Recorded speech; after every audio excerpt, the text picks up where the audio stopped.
அங்க ஒரு பொருத்தனை பண்ணி எனக்கு ஒரு குழந்தை கொடுத்துக்கிட்டீங்கன்னா அந்த குழந்தை நான் உங்களுக்கு ஒப்பு கொடுக்குறேன் ஆண்டவரே. உம்மிடத்திலே கொண்டு வந்து விட்டுடுறேன் ஆண்டவரே.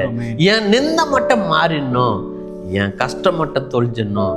நான் அவங்களுக்கு முன்ன போய் என் தேவன் இதை செய்தார்னு சொல்லணும். நீங்க கூட சொல்லி பாருங்களா, எனக்கு இது செய்யுங்க ஆண்டவரே, என்னை இப்படி உயர்த்துங்க ஆண்டவரே, என்னை குணமாக்க ஆண்டவரே.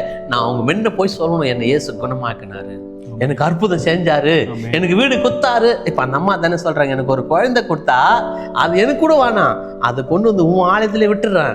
ஆனா என் அசிங்கத்தை எடுத்து போடுங்க, என் நிந்தை எடுத்து போடுங்க, என்னை நிந்தித்து பேசினா பாரு என் சக்காலத்தி என் ஜனங்க, அவங்களுக்கு முன்ன போய் நான் கம்பீரமா நிக்கணும். எனக்கு கர்த்தர் இது செய்தார், சேனைகளின் தேவன் எனக்கு இதை உதவி செய்தார். கர்த்தருடைய பிள்ளை இன்னைக்கு நமக்கு கூட அப்படி இருக்கும். இப்படி கேளுங்க, எனக்கு முன்பாக ஆண்டவரே, உமக்கு முன்பாக எனக்கு அந்த கான்ட்ராக்டை கொடுங்க ஆண்டவரே, இந்த வேலையில என்னை உயர்த்துங்க ஆண்டவரே, இந்த வேலை கிடைக்கணும் ஆண்டவரே, இந்த படிப்புல வெற்றி பெறணும் ஆண்டவரே, என் மகன் வாழ்க்கை இப்படி மாறணும் ஆண்டவரே, நான் மற்றவங்களுக்கு சாட்சி சொல்லுவேன் ஆண்டவரே. அப்படிதான் அந்த அம்மா சொல்றாங்க, நான் ஒரு பொருத்தனை, அப்படி ஒரு பொருத்தனை பண்றான். கர்த்தருடைய பிள்ளையே,